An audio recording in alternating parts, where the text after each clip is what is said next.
Hi, everyone, and welcome to the Educator Experience podcast. My name is Salli Carter, and I'd like to start off with a very important question for the audience today. And that is, what other podcast has a puppy in their lap while recording? The past few sessions, I've had my new puppy, Teddy Bean, in my lap, and he's possibly the cutest thing that you'll ever see. And he has been making his YouTube debut all tuckered out from wrestling with my other slightly crazy, and I use the word slightly, super crazy, but fun Chihuahua, Bubba Love. So I just wanted to share the visual good vibes for those who just listen to us. You are missing the puppy cuteness, but so incredibly grateful for your ongoing support and listenership. Thank you so much. So let's get to today's episode. And because it's a high energy, good vibes conversation with Rob Heller. He's the founder of the Boost program and Boost Youth Alliance. Rob is a 20-year education entrepreneur and author who created the Boost program after realizing there was no structured way to teach his teenage son the life skills necessary to thrive. And I'm sure for those other parents out there, this may connect. What began as a personal mission has grown into an evidence-based curriculum used in schools and organizations nationwide. Rob is also the author of the Missing Course for Today's Youth, where he outlines 26 essential life skills often missing from traditional education, skills that foster resilience, leadership, communication, and adaptability, especially in today's rapidly evolving AI influenced world. So, in our conversation today, we touch on the Boost program, and Rob brings a unique perspective to the intersection of student development, leadership, and systemic change. So, without further ado, let's get to my high vibes conversation with Rob Heller. Being an educator is one heck of a lonely journey, but every step holds a story, an experience that shapes how we teach, learn, and grow. Welcome to the Educator Experience. I'm your host, Salli Carter, and together we'll explore the moments that define us as educators. Through authentic conversations and shared experiences, we're building a community that connects, reflects, and inspires, all while breaking down barriers in education, one story at a time. You are not alone. Let's grow together.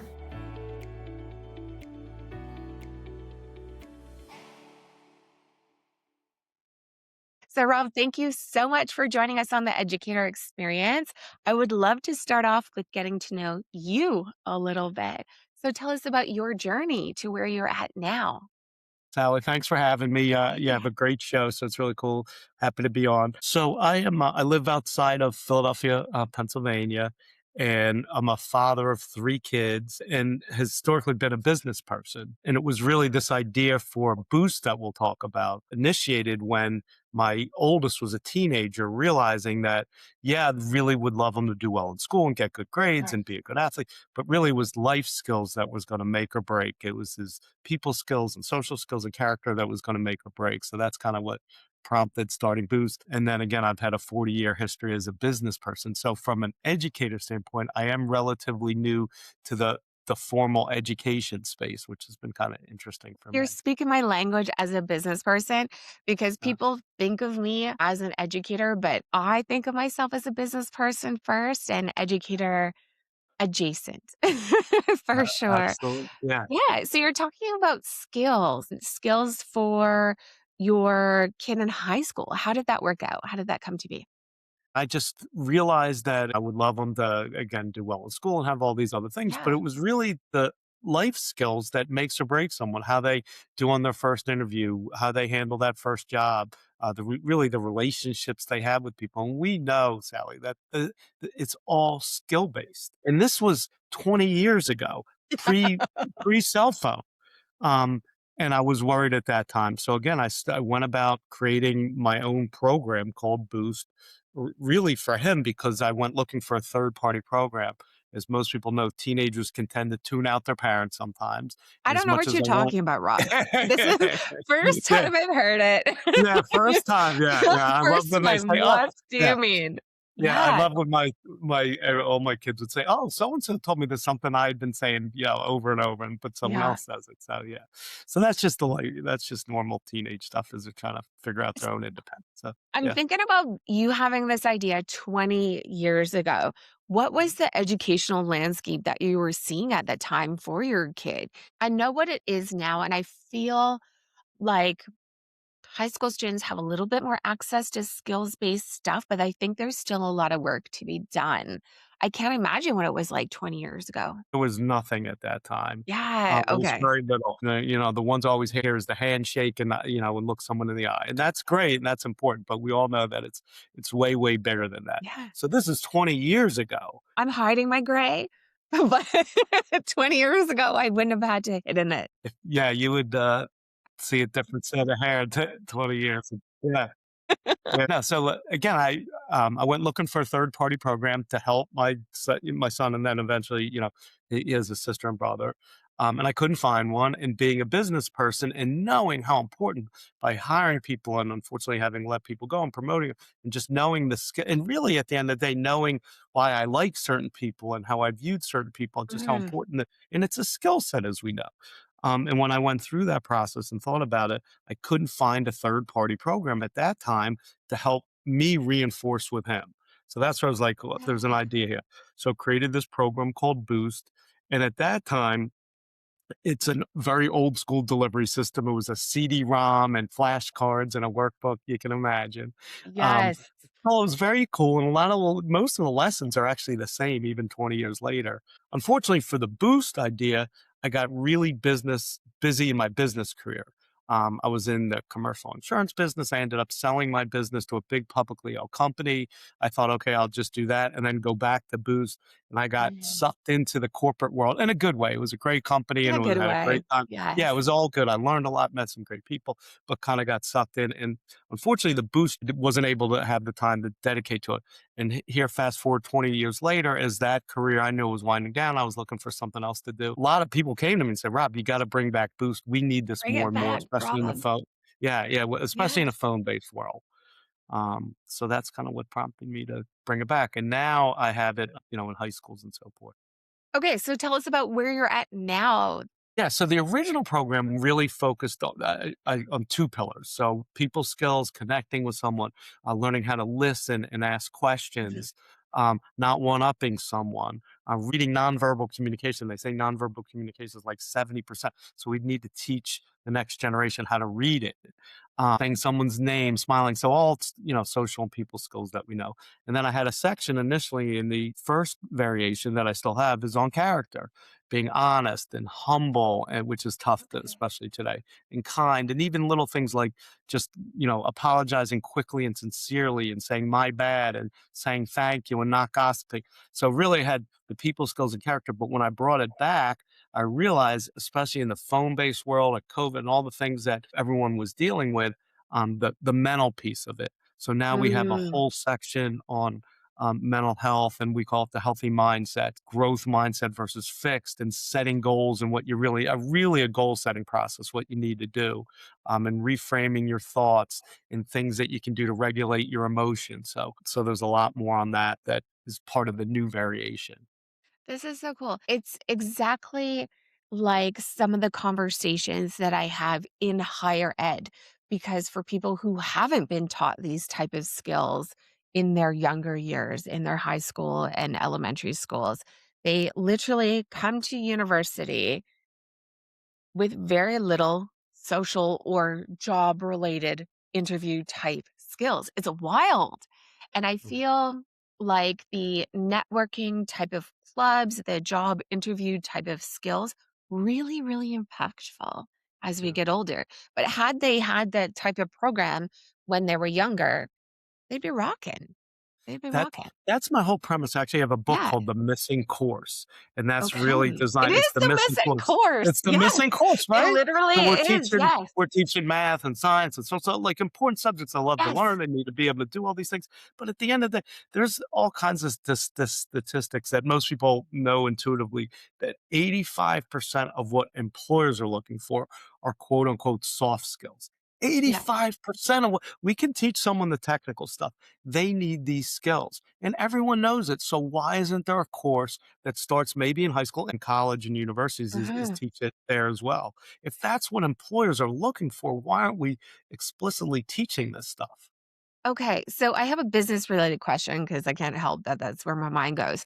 How did you integrate it into high schools? What was Yeah. your process? How did you get in? How does that work? And then how do you stay in? That's a great question, and I'm still in the process of figuring some of Okay. that stuff, Yeah, yeah, yeah, and it's yeah. only been 2 years, but I've been encouraged with what I've seen. So it was funny. So initially, I went to schools and said, "Hey, I got this great idea," and I had a presentation deck as any business person. "Here's the skills we wanna teach, and let's partner up and let's do it." And they kinda looked at me and smiled and said, "Rob," tapped me on the shoulder and said, "Rob, that's a great idea. When you have something put together, come back and we'll talk because we don't have time to put it together." And I just Yeah. was naive, because obviously they're just dealing with so much. So I really had to kinda go back to the drawing board, Yeah. redo all my lesson plans, how I was gonna teach it, and then I went to some schools and said, "Look, here it is. Let's just do it." And in the last couple of years, I've done it, and it's really been refined. We do, a ton of role plays. We videotape them so they can see themselves. Yes. We have heavy discussion. There's a ton of worksheets. I've been really surprised at the level of interest in the students. Mhm. So now it's starting to catch on, and the administration sees they want to expand the program. So we're starting to go into more high schools, and I'm starting to hire boost coaches because I think that's the other challenging thing for schools, Mhm. especially when you get into high school. It's not elementary school where there's one teacher that's handling everything. As we know in high school, it's specialized. You have your Mhm. social studies and science. So it's kind of unfair to ask them to teach it. Yes, they should be able to incorporate lessons into it. So really, I feel like you need a separate teacher slash coach that's trained in this that can do it. Let me backtrack a bit because my business mind is going, I got to put my Yeah, educator yeah, hat yeah. again. What's an impactful moment that really stands out for you in terms of what you've noticed about this program and who it's impacted? Yeah. So I would say the level of engagements of the students. That was my biggest Mm. concern. Because again, I didn't have a background in an education, even though I'd been in business for 40 years and did conferences and I was actually the host of webinars like this and had to speak in front of hundreds of people. Like I was very comfortable in that. Getting in front of students with this material was foreign to me. So it was And very they can be nervous. rough. They can be Yeah. tough, Oh, right? absolutely. Yeah. Students, No, they these, don't hold back. No, as no, I can oh, they imagine, I would don't. imagine high school students, particularly, no holds barred. If they Yeah. don't like you, No. they don't like you, Yeah, right? no, Yeah. 100%. So this was all new to me when I first went into some schools. I'm like thinking to myself, I'm supposed to be retired. What am I doing here? But I just but at the end of the day, I just was so passionate about it. And that's what's been the best part is that there Mm. really has been engagement.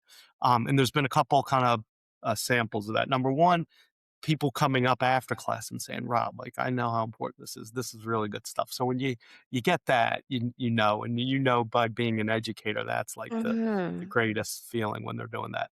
Then we have forms that they complete afterwards, and the forms they both completed for me and the school came back like overwhelmingly positive what they learned and how they loved it. And then the best part was at one school it was an option. And there were 10 different courses that they could pick.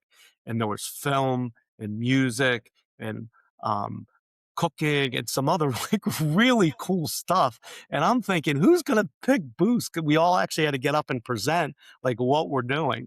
And I'm thinking, who's going to take? I'm going to have two kids in my class. And we ended up with about 20% of the kids out of 10 different Yeah, yeah, yeah. selections that we were the number one selection. So it really goes to show if you can structure it right, particularly at the beginning, which is to teach them the why, which we can talk about more, that you can get the student engaged. I love this. So, no joke, I am literally teaching a course right now of human relations and job skills in Northern British Columbia. And it is such a fun course because out of the others that are like accounting related, keyboarding, other great courses like Microsoft Word and things like that, this one actually requires people to be themselves, bring their own experience, challenge themselves in different ways, and really put themselves out there and connect with each other and network. And that's something that not a lot of people come to the table with skills about. It's wild. Like, I feel like, we are definitely from a different generation where we grew up, where we immediately had to network. We knew that if we wanted to get a job, we had to actually talk to people, first of all, Mm. right? We had to Yes. go to their location. I remember taking the bus places when I was a teenager and in my early 20s, and I really had to figure out how to talk to people and interview. Organizations that I've interviewed with recently say or comment on my interview skills, and I've just said, "It's only because I've done so many of that." That's exactly it's skill based, it's doing it, it's repetition. You have to do it. You can't just watch a Yes. video, you have to do it. Yeah. 100%. Yeah, It's that experiential type of learning, and it's yeah. that practice, and it's so important, and I can only imagine for the younger generation that are more phone-based and tech-based, that these skills are somehow lost. Now, I saw it with my kids. Now, they grew up right before and it wasn't even full smartphones, at that time. Um, but yeah, no, to me, there's 2 things. One is clearly the phone-based world. They're just Yes. not developing those skills. And I think number 2 is that I'm not sure we ever did a good job teaching these skills, even 20 years Mm-mm. ago before the phone-based world. No. No, no, no, no, no. Um We figured it out, though, because yeah, we had to. we absolutely figured it out, but how much easier if you had a course in, Uh, let's say, high school that taught you these things, that said again, even interview, like, but if you do a number in practice, absolutely, but just if you knew that by asking people questions yeah. and saying their name and smiling and doing these things and how to greet someone, and understanding, again, their nonverbal communication and being humble, like, if you knew these things, it would have made even that much easier for us. Because again, this my son 20 years ago wasn't as much a phone-based world, and there were still issues then. So I feel like this Yeah. has been a missing course for a long time, and it's needed more now. Yeah. Well, I don't think it's any different in Canada than it is in the US for sure, because I get the students when they're a bit older in post-secondary, and it's still a missing piece for sure. So, what are your plans? What are your future plans? Are you coming to Canada?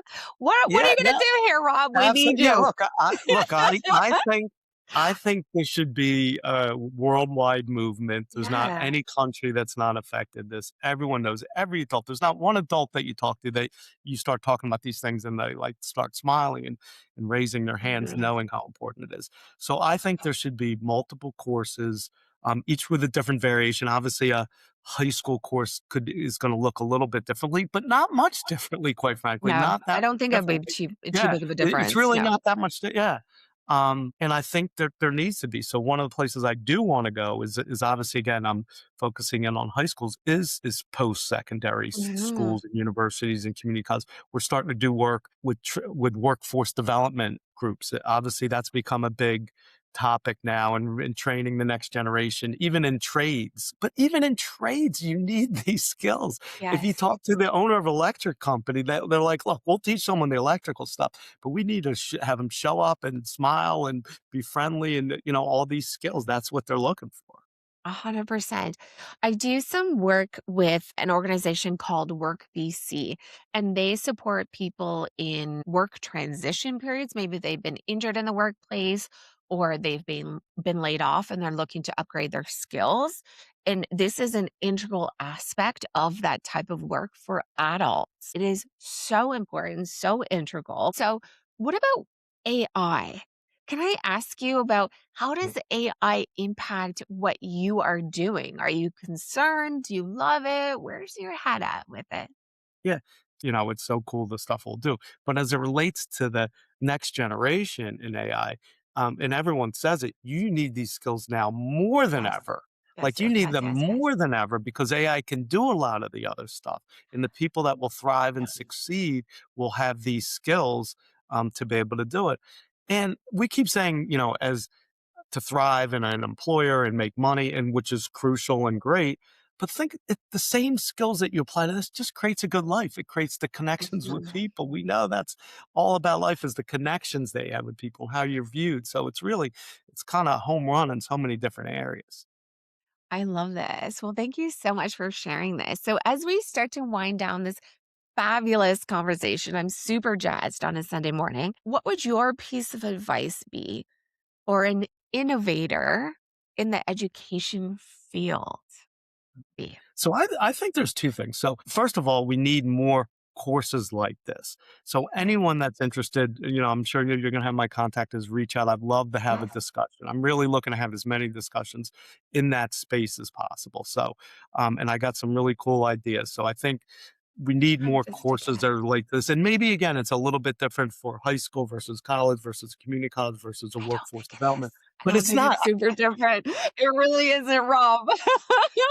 I'm telling you from post-secondary world. I'm with you, Sally. Yeah. And again, if anyone wanted to get this book, it's called The Missing Course for Today's Youth. That's a key. Anyone that really wants to be an innovator in this space, they should go for it and love to talk to them. And then number two, if you're already an educator and teaching a different subject matter, please try and incorporate as much of this philosophy as you can. Really, because the students want this stuff. Even in going back to my business career, at the end of it, I was being flown around the country to meet with young associates in this company.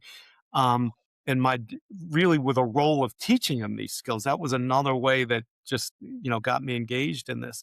And they want Mhm, it, they love it, they know how important it is. But we spend a lot of time at the beginning on the why. Like, mhm. what do you want in life? And they write down all the things, and it always starts with material stuff. I want this, or but the mansion, and then you get Right. into the people and Yeah. the relationships and how they're viewed. And I'm like, guys, you can have all of this. This is the skill based stuff. Mhm. In Boost, we say we've boiled it down to 26 separate skills in those three pillars that we have. This is really cool. Okay, so I'm not quite ready to be done with this conversation yet. So tell me more about your book. When did you launch it? What was that experience like for you as a writer? Yeah, so if this is something I've been thinking about for a long time. I had a one initially when did Boost, but again, I just got busy. Um, and it was interesting to see a lot of the lessons are the same. The one big difference was in the first book, it had telephone manners, meaning when you call the house of someone of your friend and how you Oh, talk to the parent. Well, that doesn't exist anymore. We the know that. Yeah. good old Yeah. landlines. You ever seen those memes of like young people trying to use a rotary phone and they just don't know how to use it? It's so cute. Oh my gosh. It It's wasn't that long ago. Yeah, it's so fun. Yeah. One interesting thing before I forget is on phones. So there's 26 skills, and at the end of it, we ask the students to say what they're good at because they're already good at stuff. So they're like, all right, lean into these things, and here's what I want to work on. And then they come up with a list of the skills they want to really focus in on. And out of the 26 skills, 70% number one was the phone that they want to get Dang. over the Okay. phone addiction. So that tells you a lot right there. That's Um, incredible. And what was the experience of writing a book like for you? I've talked to a number of authors on this podcast, and I feel like educators, we love to write. We love to communicate and share our thoughts. So what was that experience like for you? As most people that wrote a book, it takes a way longer than you ever expect. Right? You never Yeah. feel it's right. There's always something new that you're thinking about, so it's tough to get to that point. But it really just came out in January, and I'm very happy with it. I'm Okay. already thinking about books, the next couple books. In this book, there's a ton of worksheets that you can download. So anyone in the education space, I think there's 22 separate worksheets that they can use and pass out within their organizations or schools. I love this. Rob, Yeah. thank you so much for joining us. What an incredible, invigorating morning. And thanks for letting my puppy just snuggle here. Uh, yeah, no, he's so cute. He's great. No, thank you so much, Howard. Take care.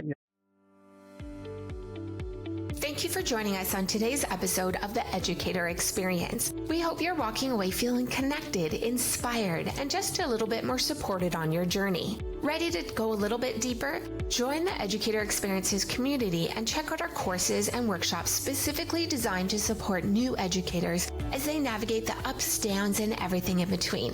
You'll find it all at educatorexperiences.com.